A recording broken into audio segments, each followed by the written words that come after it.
I feel a little bit like, I don't know, Joe DiMaggio trying to come after Lou Gehrig, Babe Ruth, and because they've all cleared the bases and they haven't left me anything left to say, but I'm going to try because to a certain extent I wear some of the same kind of hats that Patrick and Frank wear because I was the former strategic affairs advisor for the Ministry of Public Security in Israel, and I used to be a New York Times reporter, and I still write a little bit. It's some of us have the point of view that perhaps this is a problem of the last 4 years or this administration. I want to suggest that it's a historical problem that goes way, way back, maybe 40 years. Yes, I think it's gotten, and I agree with Patrick, gotten much worse in the last 4 years. And I agree with your analogy 100%, and also with Sarah's, that it's like before 9/11, and to a certain extent like 1939. And perhaps I can mention something, perhaps after Sebastian speaks, about the connections between Egypt, Iran, and Turkey, the three most powerful Islamic countries, all of whom basically had relations with Israel and the United States, and each of whose leaders now basically want a caliphate, each in its own image. And this is a whole new axis of power which is not being looked at intelligently by our people, but that was my coda before the actual remarks. So, the worst lies are the ones we tell ourselves, and the most dangerous lies are the ones we tell ourselves about terrorism. The number one lie is that there is no Arab Islamic terror. Lie number two is that Arab Islamic terror has been defeated. And the third lie, even though Arab Islamic terror has been defeated, there was no way to foresee it because it never existed and it never posed a threat. Yes, I know it is not logical to hold all these three lies in your mind at the same time, but that is what has happened. One of these lies is summed up by the book published by the New York Times right after 9/11 that was called Out of the Blue. The title suggests that there was no way to predict or prepare for 9/11. This was a huge lie. This is a huge lie. And tomorrow it will still be a huge lie. Anybody who read even the sanitized State Department reports, patterns of global terrorism through the 1990s, saw the trends building dramatically throughout the world of Arab Islamic terror. So let's focus a little bit on some of these lies and try to drop a few hints to policymakers and analysts. The Arabs have a saying, وَإِنَ اللَّبِيبْ مِنَ الْإِشَارَ يَفْهَمْ.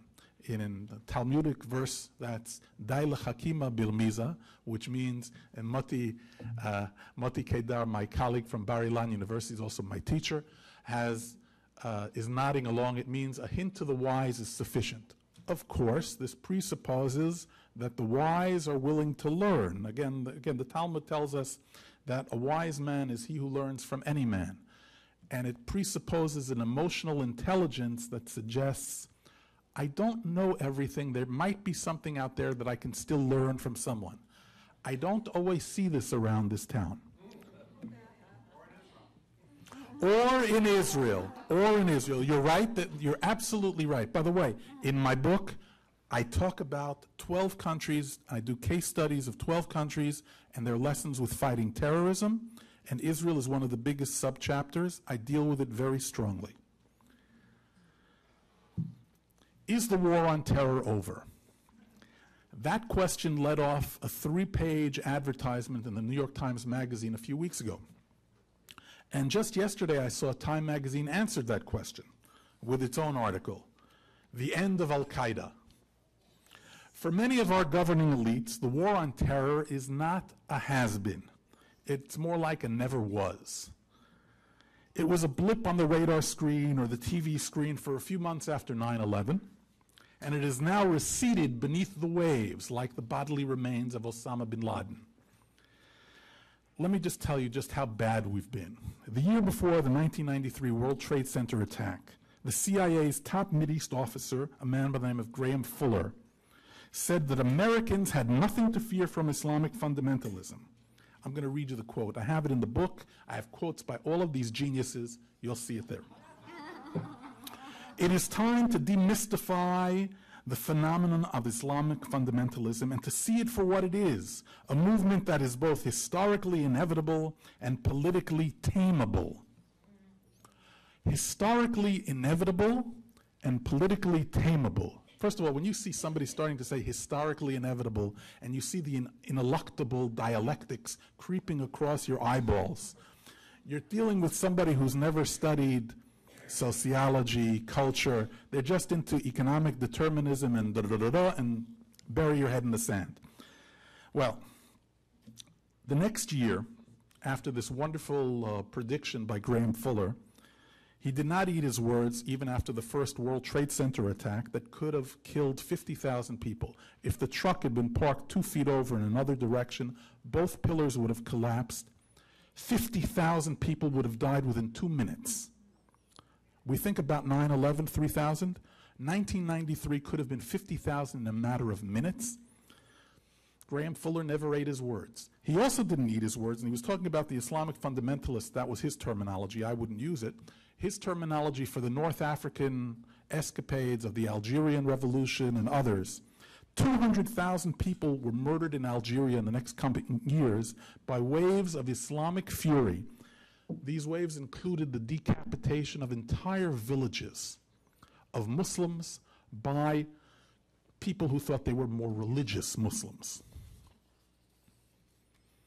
The year before 9/11, that is to say in 2000, the next generation of CIA Mideast experts, the CIA's top Mideast officer of the time, that's a fellow by the name of Paul Pilar, published a book, guy, Princeton degree, no Arabic, no Hebrew, but never mind, said that the threat of Arab Islamic terror was more remote than being struck by lightning. You had more danger of falling in your bathtub, he said. And he fell in his bathtub, and that's where he got hit on the head. This analyst also made fun of the 1993 attackers as ad hoc bombers. And in 2007, he assured the world, he wrote the National Intelligence Estimate, the NIE. You know this document very well. The document that said Iran had no bomb-making program. And in 2011, he writes a lot in Foreign Affairs, a lot of other places where smart people sit. He recommended that the U.S. do business with the Assad regime in Syria. We can do business with this regime. That's exactly what he said. Another CIA expert, Larry Johnson, a couple weeks before 9/11, made fun of those who worried about Arab Islamic terror. I can give you the full citation, but I want you to buy my book. Who worried about Arab Islamic terror. He made fun of these people in an op-ed piece in the New York Times. Neither he nor the New York Times ever apologized for the misdiagnosis. The New York Times misdiagnoses a lot of things. I grew up in New York City. They've never apologized for getting crime wrong. Forget it. It's the New York Times. I grew up in the New York Times. I grew up in New York as the Columbia correspondent of the New York Times. I wrote from Jerusalem for the New York Times and from parts of the Middle East for the New York Times. The New York Times is not what the New York Times once was 20 years ago. It once was a newspaper. Last week I met with a friend from the New York Times, and he's a very liberal guy, very nice. He says, I can't read my own newspaper. I can't read it anymore. It doesn't deal in facts. Our top university educators at Columbia, Edward Said, at Georgetown, John Esposito, Fred Halliday at the London School of Economics, they all had this same horrible record of misprediction and misanalysis. They said Arab Islamic terror was a myth. That was the title of their book. I can give you more names, more people, more universities. It blows the mind. This is not just a problem of one party or of 1 year or of one administration. This is a problem that stretches back 40 years. You can see that some of our top experts, our best and our brightest, if you will, have become our worst and our dimmest. They have a pretty dismal record. It would astound you, again, and I prove it in my book with footnotes, copious footnotes, to discover that some of these same people, particularly in our intelligence agencies, know little or nothing of the languages and cultures of the areas they are supposed to analyze. The guy who ran the bin Laden unit at the CIA is a man who doesn't know that Arabic goes from right to left. He doesn't know the difference between Hamas and hummus. There's a guy named Michael Scheuer. I do what Ben Gurion said you should do to the enemy. You kill him, you bury him, and you wait that he doesn't rise up on the day of resurrection. In my book, you'll see I do that.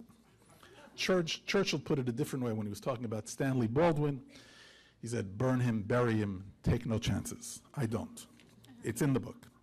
These same authorities will get on Fox, they'll get on CNN, and they'll tell us today that all that is left is a cleanup operation that can be handled by remote-controlled drone aircraft sent to deal with ACAP, Al-Qaeda in the Arabian Peninsula, or AKI, Al-Qaeda in Iraq, or AKI, Al-Qaeda in Yemen. For such analysts, and this includes Barack Obama, there is no broad-based Arab Islamic terror threat, but only the alphabet soup remnants of Al-Qaeda, ACAP, AKI, AKI. You can actually see pictures of them sitting on the floor, as the New York Times once described, with playing cards, picking terror leaders like they were baseball players. I'll go for this one, I'll go for that one, etc. This is the kind of pastime enjoyed by people who examine the details on a fallen leaf rather than noticing that the forest, the whole, in Yiddish we say, farkak the forest, the whole big forest is burning around you. They don't notice that. They're oh yeah, Aki, Akai. A similar myopic view once reduced Western analysis of the Palestinian terror threat to an abbreviated name-dropping escapade. PLO, PFLP, PFLP-GC, DFLP, Tanzim, Black September. There were always many journalists, CIA analysts, State Department officials who would swear they could mark the organizational and ideological affiliation of the terrorists clearly with neat, unchanging, square, rectangular categories. They claimed, for example, that Yasser Arafat of the PLO Fatah was dramatically different from Hamas or Tanzim. They often said Arafat was not really behind the Munich Olympics massacre. That was Black September. Or that Arafat did not order the murder of an American and a Belgian diplomat in Sudan in 1974. That was Black September. Let me tell you something. For 30 years, they hid an intercept, a phone intercept, where Arafat gave the order to kill the ambassador in Sudan. That was top secret. They were covering up for Arafat for years. And Arafat wasn't responsible for suicide bombings. That was Tanzim or that was Hamas. Just a little point of fact for you. First of all, Yasser Arafat's real name was not Yasser Arafat, but never mind, Mohammed Abdul Rauf al-Qudwa. He was a member of the Muslim Brotherhood in Egypt. Till his dying day, he spoke with an Egyptian accent when he spoke Arabic. Al-Lahj al-Masriya al-Asliya. That's the way he spoke, not the Palestinian way of Lahj Filistiniye. He didn't speak that way. He spoke like an Egyptian. There was once a rock and roll song, Rock Like an Egyptian. Okay. He spoke like an Egyptian. Yasser Arafat came from the Muslim Brotherhood. So did his two top deputies, Salah Khalaf and Khalil al-Wazir, Abu Jihad and Abu Iyad. I say this because the Muslim Brotherhood is the mother and the father of the terror in the Arab Islamic world.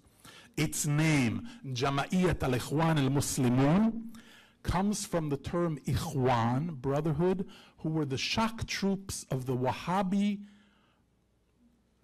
killers in Arabia that we today call Saudi Arabia. When they'd come into a town, they'd take the kidneys out of the people they just killed and throw them over the ramparts to celebrate. Hassan al-Banna, who founded the Muslim Brotherhood in 1928, liked them. He studied in Arabia. That Muslim Brotherhood that James Clapper calls the moderate secular Muslim Brotherhood with franchises throughout the Middle East, right? That's the term used, like a McDonald's with halal food, right? Okay. That's what we're dealing with, that Muslim Brotherhood.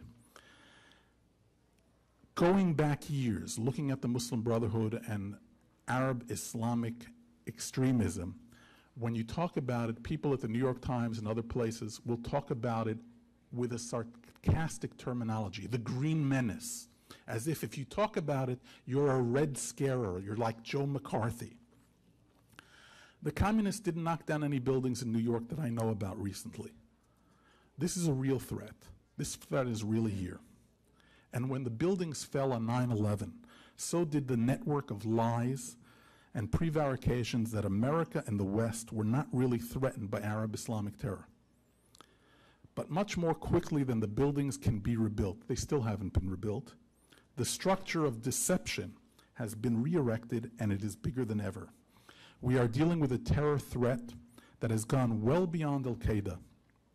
The term in Arabic means the base, Al-Qaeda, and went well beyond a team of 20 Saudis or Egyptians. Al-Qaeda's website is called Inspire, and it is meant to do just that. It is meant to inspire copycats. There are untold numbers of people, children of Muslim immigrants, second generation, in Western countries who have become radicalized. There are also many who have converted, Christians or Jews or Buddhists or Hindus, who have converted to a brand of Islam in jail or in the army. This is true both of the US Army, it's also true of the British Army. We have seen some of their attacks and abortive attacks from Fort Hood, Texas, to Riverdale, New York, Times Square, of course, California's airports, the skies over Detroit. I can give you lists. There are many, many places. The threat has increased and mutated, just as our top leaders have cut back on all forms of counter-terror intelligence. The Obama administration came into office and consciously closed off interrogation programs, while it and its media allies have undercut and curtailed terror surveillance by technological means. Think of the stories done by the New York Times and the Associated Press and Reuters about the various programs, the terror surveillance program, the bank monitoring program, other programs, as if they were war crimes. For 3 or 4 years, that's what happened here in the United States. These programs have been gutted. This administration has accidentally and deliberately also given away many of our intelligence assets. This is wrong. We've seen many cases of it in the last few months. This undermines our ability to fight and the willingness of our allies to come and help us in our fight and their fight. The truth is that intelligence is important in all forms of warfare, but it is critically important, absolutely important, the sine qua non of a war against terror. When you fight a war against terror, you're not fighting tanks, you're not fighting planes, you're not fighting large formations of men. You're fighting a number of people who are coming after you stealthily. You need information to fight them. This means getting intelligence through people who were captured on the battlefield or people who were with suicide bombs that didn't go off, men and women, and interrogating them. Not saying, oh, excuse me, you were about to steal a car, I have to read you your Miranda rights, and by the way, I can't spit at you when I'm talking to you, so if you see any spit on my lip, please inform on me to the ACLU. The terrorists win when they overcome our minds, when they or their friends convince us that there's no danger, and that we don't really need to prepare, that we don't have to guard our secrets. It's all yesterday's news. Ili Fatmat, the past is dead, as they say in Arabic. I heard from Representative Gomert, and I like his Bible stories. I'll give you one of my own. The Bible tells us that Samson was a mighty man until he gave away the secret of his strength. For his punishment, he was blinded. And then he died a horrible death, but he brought down the Philistine temple on everyone. We are strong, but let's not be like Samson. We've been blinded by the arrogance and ignorance of some of our elites. I don't have another word except elites. It's not a great word, but it's the only word I have. In order to defeat our terror enemies, we must see them clearly, as well as looking at our own past faults and problems. We must break off partisan and politically correct blinders that are keeping us from seeing the truth. We must not be governed by short-sighted rules of political correctness. We must safeguard our democratic values, but we must not let terrorists manipulate our democratic society in order to destroy it.